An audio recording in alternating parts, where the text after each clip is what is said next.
Carolina Marin has new branding. We have some new YouTube videos. And the Macau Open was last weekend. Let's talk about it. We're going to start off with the Macau Open. It is a Super 300 tournament. So generally speaking, we will not have the high ranking players, but there's still some interesting remarks to be made. One of them being that Son Wan-ho returns to competition. Son Wan-ho was injured due to Achilles tendon rupture.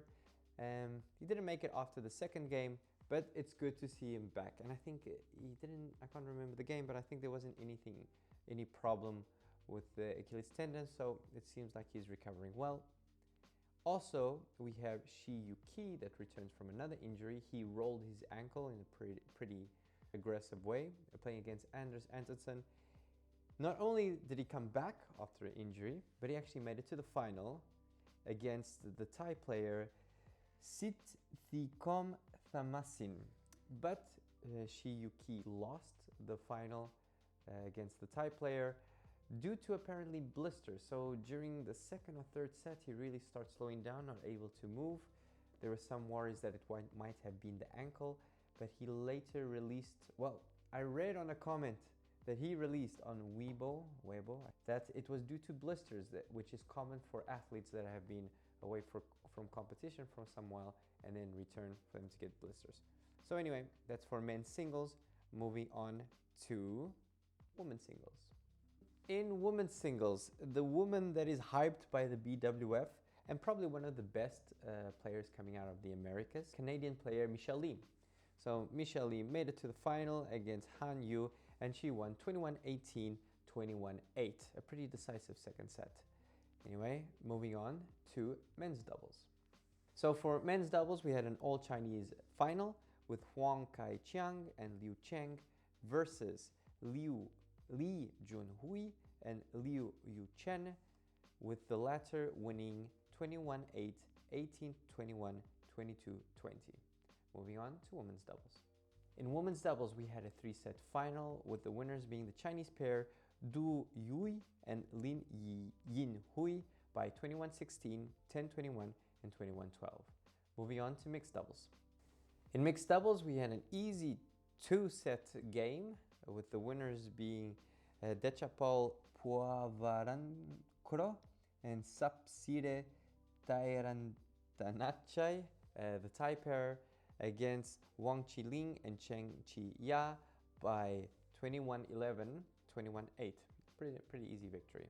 I didn't go into much detail on the Macau Open because personally I don't know all these players. But then when I was looking at the rankings, there were some very interesting movements going on.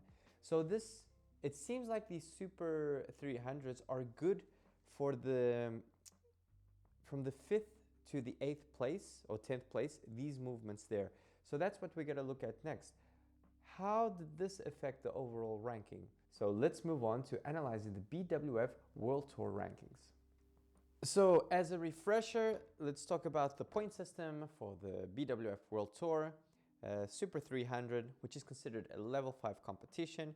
From what Wikipedia is telling me, first place makes 7,000 points and the runner-up gets 5,950 points.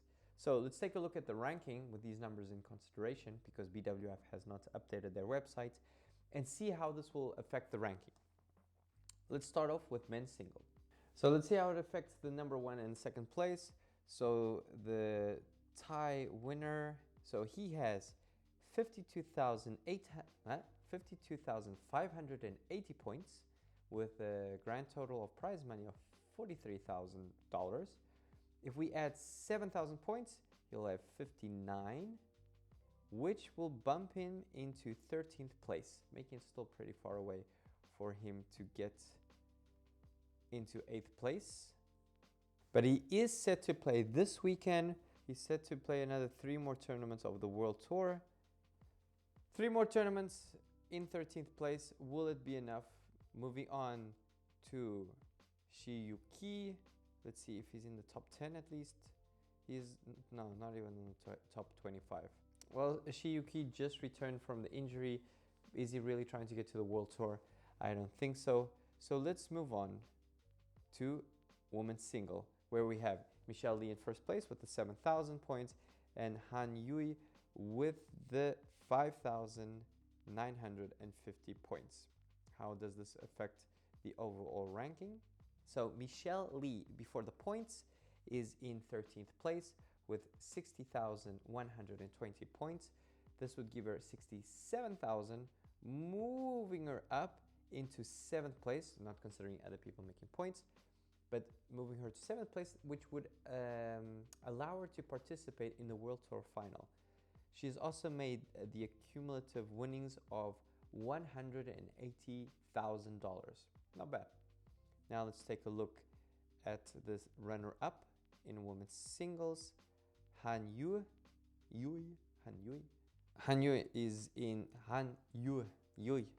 is in 26th place with 45,000. That would bump her up around 50K, and that would put her in 20th place. It seems like it will not be enough.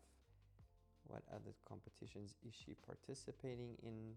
Participating in the Fuzhou, China, the Hong Kong Open, and the Korean Masters.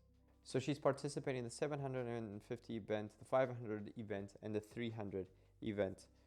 On the higher event, she'll face higher competition, which will make it tougher. Okay, let's take a look at men's doubles.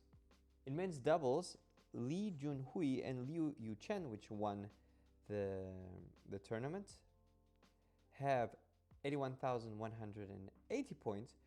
With these 7,000 points, it bumps them up to 4th place, which kind of cements their position, depending on how their other tournaments will go. But they are registered for the Fuzhou, China, the Hong Kong Open, and the Korea Masters. So this tournament kind of pushed them into a position where they solidify their presence in the World Tour final. It's pretty cool. Looking at 2nd place, Huang Kai-chiang and Liu Cheng. Okay, they're in 32nd place with the 7,000. It really doesn't knock them up very high. They are participating in the Fuzhou, China, Hong Kong, and the Korean Masters. And there's another Super 300. I'm not sure if there's a limit on how many tournaments you can participate in. Something I have to comment below if you know. Is there a limit? Can you participate in everything? Just get points? Or is there a limit to what you can actually participate in? And you have to be very strategic in which competitions you're going to, so you also know against who you are playing. Anyway, it doesn't seem likely that they'll be able to move forward. Moving on to women's double with Du Yui and Li Yinhui, which won the tournament, the Macau Open. All right, they were in 8th place already with these extra 7,000 points, 67,400. That would be 74, which gives them access to 7th place. And 6th place is 82,000. It seems like there is quite a huge gap between 8th and 6th, but it solidifies more their position, I guess. And now if we take a look in which tournaments they are participating in. Fuzhou, China, Hong Kong Open, Gwei Korean Masters, and this Syed Modi International Badminton Championship, which is a 300.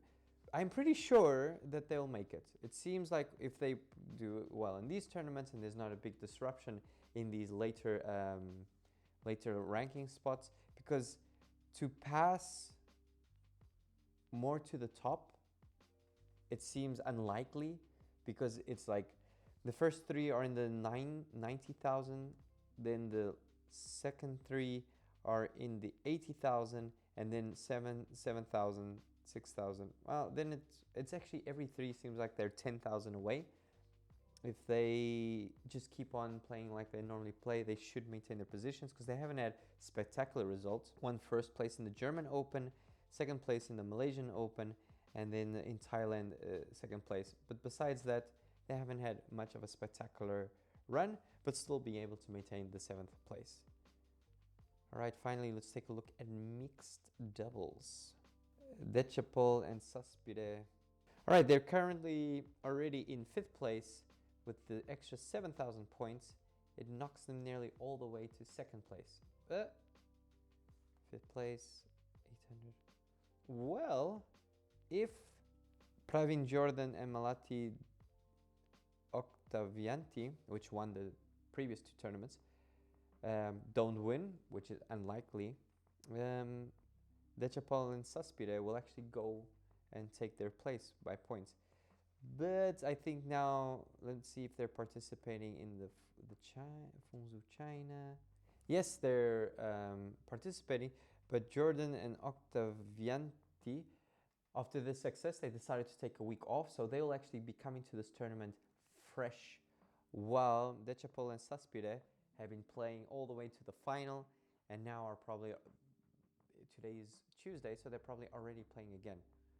So that makes it more complicated for them to maintain their position and more probable for Jordan and Octavianti to move forward in the ranking. Okay, so that's all for the rankings. That was for the Macau Open.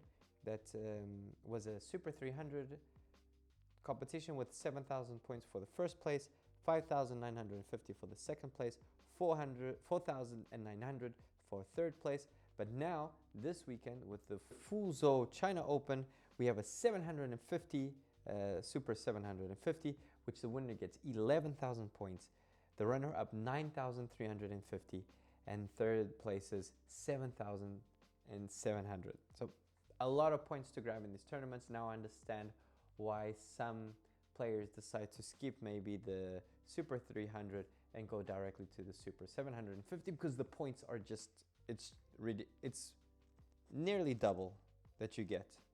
So it's like completely worth it to waste. So with the rankings done, let's move on to YouTube. So on videos this week, my subscription site Camille Bourse has been posting something.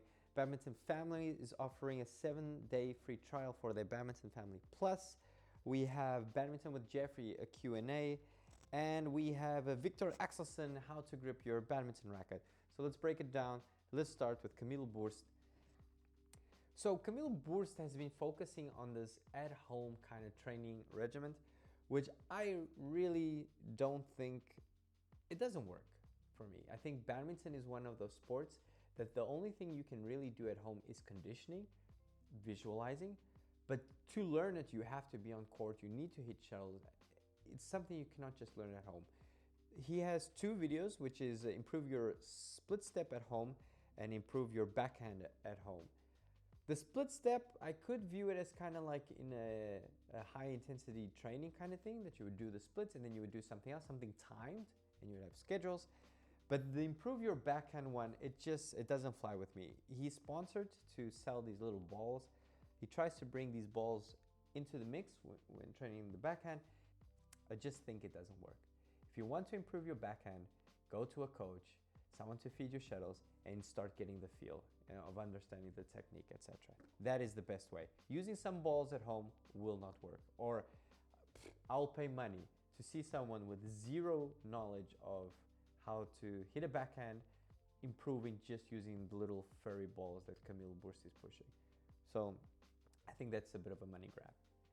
Then from Badminton with Jeffrey, we have the follow-up of his 5K subs video, which was his Q&A, which is interesting if you want to get to know a bit more Jeffrey. I think the questions could have been better. Maybe I should have added some questions there, but it was okay. It was fun to watch, etc. Then a new addition to the reviews, we have fast reaction training with Coach Santoso. You should check it out. So the video is, there is a black cloth over the net. A player is waiting, preparing to go, and then someone behind the black cloth throws the shuttle. This I really think will improve your reaction time. I really suggest you check out the channel and subscribe. He's a professional coach that works with high-end players, elite players in the Finnish league. I think these videos are for coaches. I think it's for beginner coaches to have more inspiration and ideas to what to do with players and how to improve and how to change up their training sessions. I think it's very good. You should check it out. Then finally, from Victor Axelsen, we have how to grip your badminton racket. I've said this all the time when Victor Axelsen does a video. It is always interesting to see how the professionals do things. For example, I had no idea that he would actually add a layer to make the grip thicker because he has bigger hands, which completely makes sense, but I had no idea. Neither did I have an idea that Yonex had a product that you would wrap on your racket to make it thicker. So super interesting. Always follow Victor Axelsen, and I hope that more professional players start making videos and sharing their knowledge of the sport. That is all from YouTube. Let's go for some news. So I don't know how this affects everyone in the badminton community, but Forza, which is the Danish badminton brand, joined forces with Victor to create a strategic partnership. So there's this big brand in Denmark which does all the distribution in the Nordics of Yonex, Victor, and Forza. What they did is they bought Forza, and apparently now they made a partnership with Victor. I don't know how good this is for the end user, because at least in the Nordics, now we have one company that takes care of the distribution of all three brands, which they own one of the brands. So it kind of feels like a monopoly. So I'm not sure how positive this news is, seeing that they're trying to sell it like, oh, with Victor and Forza together, they can create more innovation. I'm not really sure about that, because this is not a global partnership. From what I understood, it's only for the Nordics, or maybe only with Forza. So I'm not sure where this is going, but I never liked the idea where there's one company taking a huge control of the market. So that's one part of the news. So Carolina Marin has released her official website with a new logo, which is a little bear with Carolina Marin written below. It's a pretty nice website. Interesting thing is it's in English and in Spanish. It has the information about her Olympic Games, World Championships, European Championships, and international titles with the BWF. And interesting to see is she'll have an online store coming up. It's not available yet, but coming soon, I guess. So that's pretty cool. Moving on to GBN news. So from GBN, we're trying out the new light background, and also we'll have the review coming out soon. The Fuzhou China Open is already going, so depending on how this comes out, we'll move probably to the lighter background, seeing that people were not very happy with the dark background. So thank you for watching, and see you guys next time.